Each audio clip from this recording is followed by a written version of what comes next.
কৃষ্ণ। আজকে আমরা ভক্তি শাস্ত্রের কথা একটু আলোচনা করব। তো শাস্ত্রে বলছে যে কি আমাদের এই যে ভক্তি সাধনের পথে যে প্রেম ভক্তিটা লাভ হয়, তা সেটার কারণে কি হয় যে কি আমাদের যে এই সাধন ভক্তি, সেই সাধন ভক্তিটা হচ্ছে যে সাধনে প্রেম লাভ হয় তার নাম হচ্ছে সাধন ভক্তি। তা এই সাধন ভক্তির 64 অঙ্গ আছে। 64 অঙ্গ এই সাধন ভক্তি লাভ করতে হয়। তার মধ্যে মুখ্য হচ্ছে 5টি। তা এই 5টি কি? সাধুসঙ্গ, নাম সংকীর্তন, ভাগবত শ্রবণ, মথুরা বা শ্রীমূর্তি শ্রদ্ধা সেবন। সকল সাধন শ্রেষ্ঠ এই পঞ্চ অঙ্গ, কৃষ্ণ প্রেম জন্মায় এই 5-এর অল্প সঙ্গ। তাহলে এই যে 5টি বস্তু আছে, যে কি 1 নম্বর হচ্ছে সাধুসঙ্গ। তাহলে সাধুসঙ্গটা কেন আমাদের করতে হয়? সাধুসঙ্গ সর্বশাস্ত্রে কয়, লবমাত্র সাধুসঙ্গ সর্বসিদ্ধি হয়। তাহলে এই সাধুসঙ্গ প্রথমে আমাদের দরকার। কিছু বুঝি আর না বুঝি, সাধুসঙ্গে যদি কিঞ্চিত সময়ও বসে থাকা যায় তবুও লাভ আছে, অনেক উপকার আছে। এই জন্য আগে সাধুসঙ্গ, বোঝা না বোঝার কিছু নেই। তাদের সঙ্গ করলেই কম বেশি সেখানে বোঝা যাবে। তারপরে কি বলছে? নাম কীর্তন। তুমি অন্য কিছু না পারো, আমরা অন্য কিছু যদি নাও জানি, অন্তত ভগবানের একটু নাম গুণাদি অবশ্যই করতে পারবো। সে ভালো হোক আর মন্দ হোক, করতে পারবো। আর কি বলছে? ভাগবত শ্রবণ। তাহলে এখানে বোঝা না বোঝারও কিছু নেই।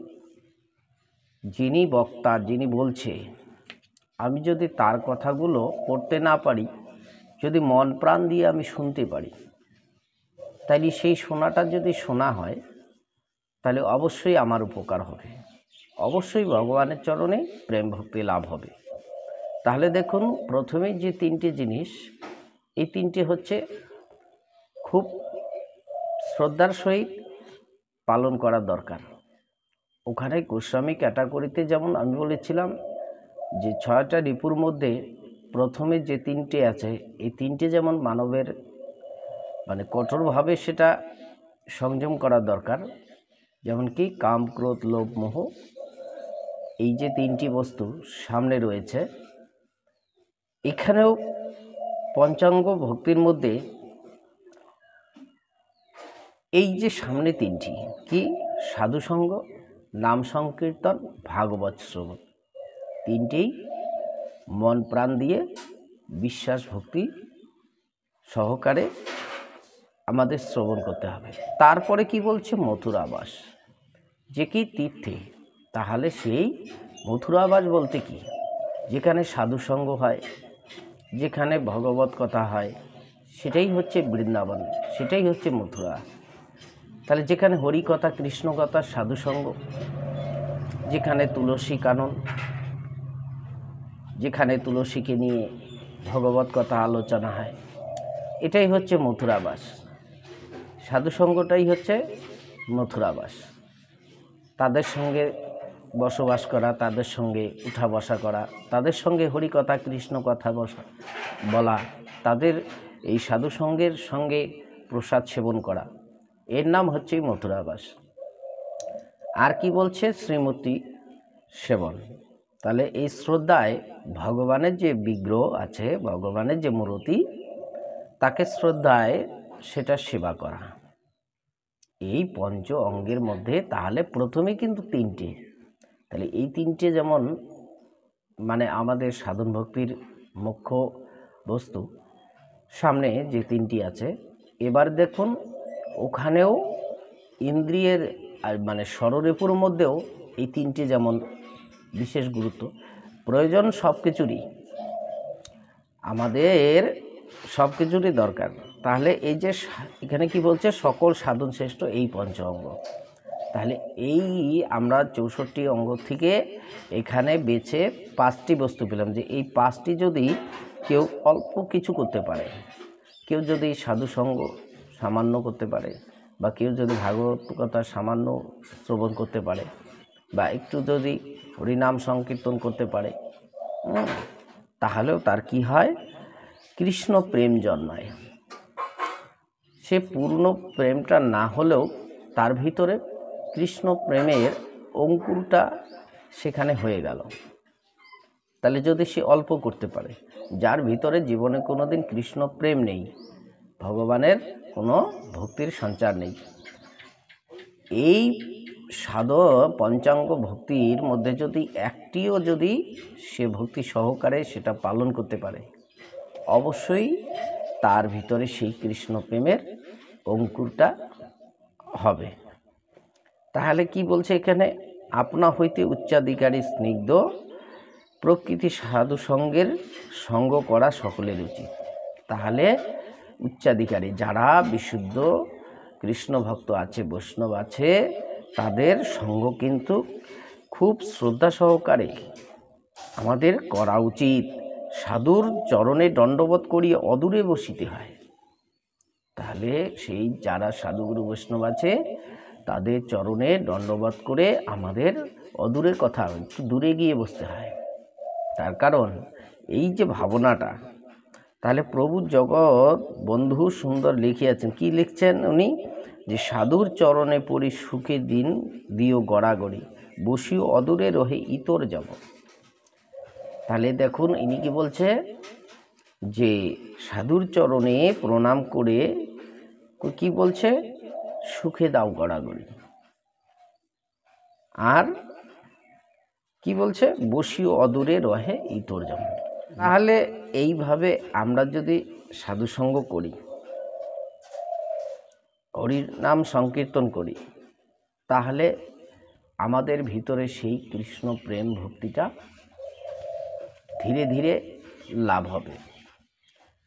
মহাপ্রভু আবার কি বলছেন, সংকীর্তন যজ্ঞে করে কৃষ্ণ আরাধন, সেও তো সুবিধা পায় কৃষ্ণের চরণ।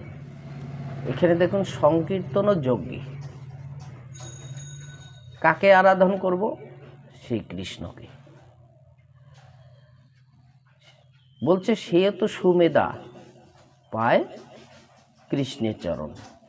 একমাত্র সেই হচ্ছে বুদ্ধিমান, যে এই সাধুসঙ্গের মাধ্যম দিয়ে, এই হরিনাম যজ্ঞের মাধ্যম দিয়ে যে গোলকপতি সেই ভগবান শ্রীকৃষ্ণের আরাধনা করে, বলছে সংসার জীবনে সে একজন বুদ্ধিমান ব্যক্তি, সুমেধা, সুচতুর। তাহলে এই সংসারে আমরা অনেকে আছি, কিন্তু সুবুদ্ধির সুচতুর নই। দিন গেল মিছে কাজে, রাত্রি গেল নিত্যে, না ভজিনু রাধাকৃষ্ণ চরণ আরবিন্দে। তাহলে দিন আমাদের মিছে কাজে চলে যায়, কিন্তু যা করার জন্য এই পৃথিবীতে আসা সেটা তো আমার হলো না। এই জন্য যিনি এই সংসার জীবনেও এই সংসারে কর্ম মাঝেও যিনি ভগবানের আরাধনা করেন, তিনি হচ্ছেন সুচতুর সুমেধা, যার জন্য মহাপ্রভু এই কথাটা বলেছেন। তাহলে এইভাবে আমরা যদি সেই সাধন ভক্তিগুলো জেনে, এইভাবে যদি আমরা পঞ্চাঙ্গ ভক্তির মধ্যেই যদি আমরা সাধনা করি, তাহলে তিলে তিলে আমরা একদিন তাল হতে পারবো। তাহলে আমাদের যদি তাল ঠিক থাকে, তাহলে সব কিছুই ঠিক থাকবে। আর যদি আমাদের তালে ঠিক না থাকে, তাহলে কিন্তু সব কিছু বেতাল হয়ে যাবে। আর যেদিন যাওয়ার সময় হবে, সেদিন তো যমদূত এসে আমায় এখানে রাখবে না, আর আমার অজুহাতের কথাও শুনবে না। সেদিন কিন্তু পরপারের ডাক এসে গেলে আমাকে ঠিক বিদায় নিতে হবে। এই জন্য যাওয়ার আগেই যদি আমাদের একটু সুচেতনা হয়, যদি আমাদের একটু সুভাবনা হয়, তাহলে গুরু গোবিন্দের চরণে মন প্রাণ দিয়ে একটু বিশুদ্ধ সাধু সঙ্গের প্রভাবে তাদের সঙ্গ লাভ করে যদি আমাদের কৃষ্ণ ভক্তি লাভ হয়, তাহলে অবশ্যই আমরা ভগবানের চরণে প্রেম ভক্তি লাভ করব বা ভগবানের চরণে একটু আশার ভাগ্য লাভ করব। যাই হোক, এইভাবে আপনারা ভগবানের চরণে সেবা করুন, ভগবানের ভক্তি লাভ করুন, সাধুসঙ্গ লাভ করুন, সুখে থাকুন, শান্তিতে থাকুন। আর যদি এই রাধারানী 100% চ্যানেলটি ভালো লাগে অবশ্যই সাবস্ক্রাইব করবেন। রাধে রাধে।